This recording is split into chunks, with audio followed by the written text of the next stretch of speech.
po. Tila nagbaliktaran ata ito, mga kabida.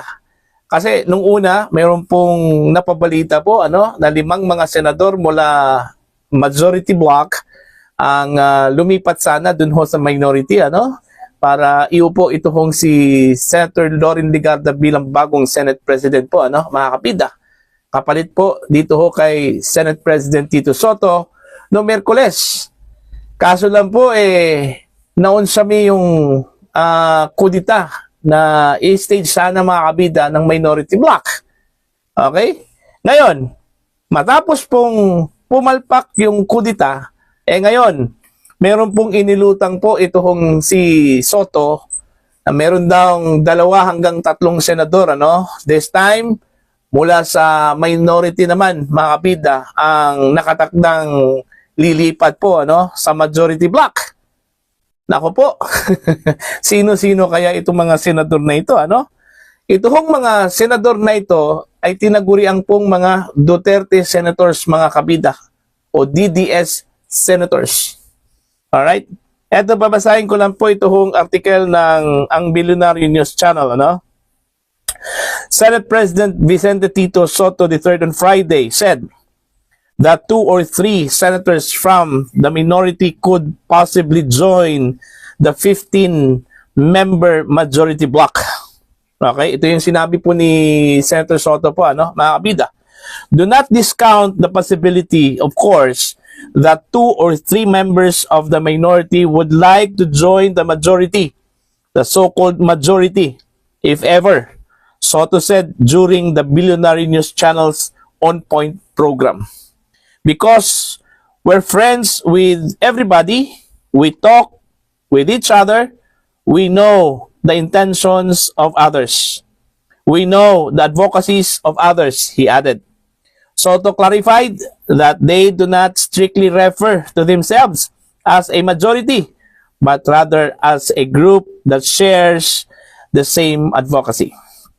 Okay? For example, if there are members of the minority who support us on issue of the West Philippine Sea, on the issue of China, there could be an advocacy where they will be more than 15 of us, the Senate chief explained. The highly contentious Senate Resolution number 256, which condemns a public statement issued by the Chinese embassy, revealed a slight crackdown between the 2 blocks, with Minority Senator Jinggoy Estrada signing the measure while Majority Senator Pia Cayetano declined to do so. Soto did not name any senators who could potentially join the bloc. He also stressed that such a shift is not yet certain. Ayan. So, kahit na po, hindi pa po sigurado, pero tila meron pong parang senyales po, mga kabida, ito hong si Tito Soto, na talagang ito hong 2 o 3, pipila ata, papuntang majority block po, mga kabida. At mantakin nyo, ito po ay mga DDS senators. Pero bakit po? Nagkaroon ba ng negosasyon? Okay, sa pagitan po ni Soto at itong mga senador na ito, At ano kaya yung agenda po? Kung bakit plano ho nilang lumipat po mga kabida sa majority block? Alright? O baka naman po, bluff na naman po ito, ni Senator Tito Soto po mga kabida, po? Ang pagkakalam ko po, solid din yung minority, mga kabida. Okay? Ang nandyan po sa minority, Robin Padilla, Bongo, Senator Bato de la Rosa, Yan po si Marcoleta, okay? Si Amy Marcos, ayan. Chis Escudero, Joel Villanueva, Jinggoy Estrada, mga kabida. Okay? Sino pa? Siyam na po sila lahat, di ba? Wala ho kong nakikitang mag-traitor dyan sa kanila, mga kabida. Okay? Meron kayang, posible kayang bluff lang po yun ni Senator Tito Soto, mga kabida, to get back doon sa minority, na muntik na po siyang tinanggalan po ng posisyon dyan po sa Senado, last Wednesday. Kaso lang yung 5 daw mga kabida na miyembro po ng majority na nag-agree na sana, okay, na to join forces with minority bloc, bigla hong umatras daw matapos pong nalaman nila mga kabida, no, na gusto hong ipasok o italaga bilang bagong chairman ng Senate Blue Ribbon Committee ni Senator Alan Peter Cayetano, no, ito hong si Senator Rodante Marcoleta. Ayaw ho nila kay Marcoleta po, ano, mga kabida, kaya yon bigla daw umatras ito hong mga senador na ito. At yon, hindi po natuloy yung takeover sana, no, ni Senator Loren Legarda, mga kabida, bilang bagong Senate President. Okay? Buti po, ano, mga kabida, ito hong majority, nakakita agad ng strategy. Okay? Biglang nag-offer po ng term sharing, ano, kay Senator Loren Legarda para yung mga pro-Loren na mga senators, mga kabida, yung loyal sa kanya, wala na pong chance sa mga kabida na lumipat po doon ho sa kabila.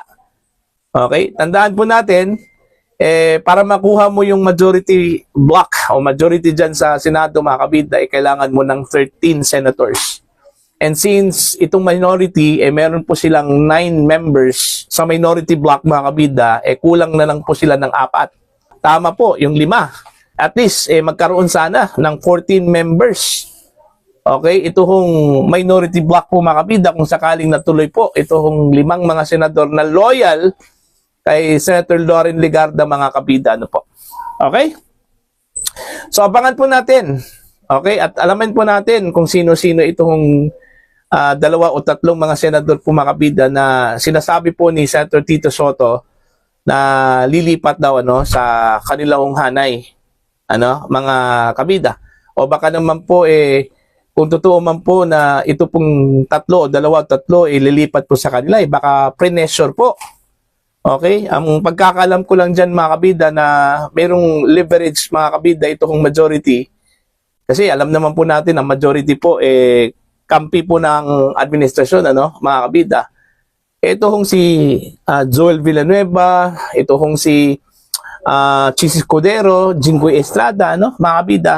At ang common denominator ng 3 ito, yung possible cases po, ano, na isasampa laban sa kanila, ano po, mga kabida. Okay? Kung nakita ho ninyo yung nag-leak na dokumento mula sa Blue Ribbon Committee, inirekomenda po itong 3 mga senador na sasampahan po ng kasong plunder, ano? Dahil ho sa kaugnayan po daw nila, mga kabida, doon ho sa issue po ng corruption sa flood control projects. Okay? Now, kung gagamitin ito bilang leverage ng majority, ano, mga kabida, posible po, ano, na lilipat itong 3 mga senador, mga kabida, para lang po posible tanggalin yung kanilang pangalan po doon ho sa ano, doon sa recommendation po, ano, ng Senate Blue Ribbon Committee, ano po, mga kabida. Okay? Kasi may bulong-bulungan kasi, kaya nag-withdraw daw itong si Mig Zubiri, JB Ejercito, at saka itong si ano tawag dito? Nakalimutan ko yung isang senador, mga kabida, no? Winidraw nila yung kanilang pirma dahil daw dito sa inclusion ng 3 mga senador na sasampahan po ng kaso, ano, mga kabida. Okay?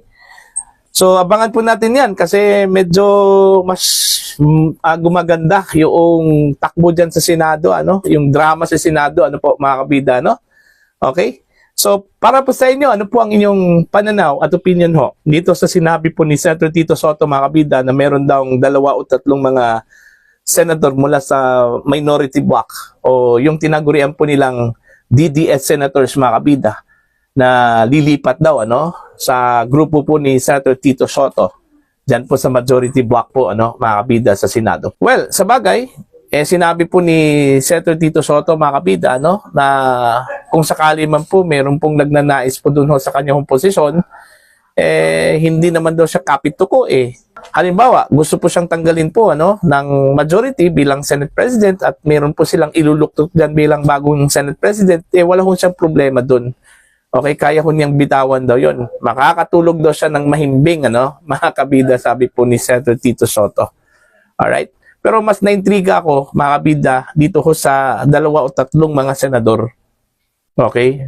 Pero ang pakiramdam ko lang po, mga kabida, baka naman po ito kung si Cheese, Jinggoy, at saka ito kung si Joel Villanueva po, mga kabida, dahil yun yung pinag-usapan po ng majority block yung kanilang inclusion dun ho sa initial report po ng Senate Blue Ribbon Committee, mga kabida.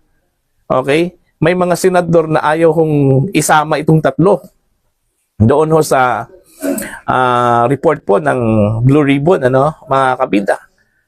Kaya nga medyo shaky itong pagpirma po ng final report diyan po sa Senate Blue Ribbon Committee. Baka naman kung ayaw talagang tanggalin po ni Senator Panfilo Lacson yung mga pangalan po nitong 3 mga senador, baka marami hong hindi ho pumirma po doon, Kasi kahit papaano, kasamahan po nila yan, mga kabida. Okay? Iba kasi pag nirekomenda mo, yung kasamahan mo, para sampahan po ng kaso, di ba? Nakakalungkot din, mga kabida, So, tingnan lang po natin, kung talagang maninindigan talaga ito kung si Senator Ping Lacson, na istama yung 3 po sa kanya hong report, wala talaga silang magagawa doon, Pero pwede hong hindi pumirma po, mga kabida, yung mga senador doon po sa kanyang report, sa Blue Ribbon Committee, mga kabida. Although valid naman kahit na kunti lang po yung pumirma, pero ang credibility po ng report na yan, mga kabida, in question, Kasi bakit hindi ho lahat ang pumirma? Bakit lalong-lalo na kung majority of them ay hindi ho pipirma po doon, So mas lalo kung questionable po yung report na yon, po, mga kabida. Okay? So ang ending diyan sa palagay ko po magkakaroon talaga ng compromise agreement. Duda ko po, mga kabida. Okay? Bago tuluyang isa publiko po itong committee report po ng Senate Blue Ribbon Committee, mga kabida, patungkol ho sa kanilang investigasyon sa issue po ng corruption sa flood control projects.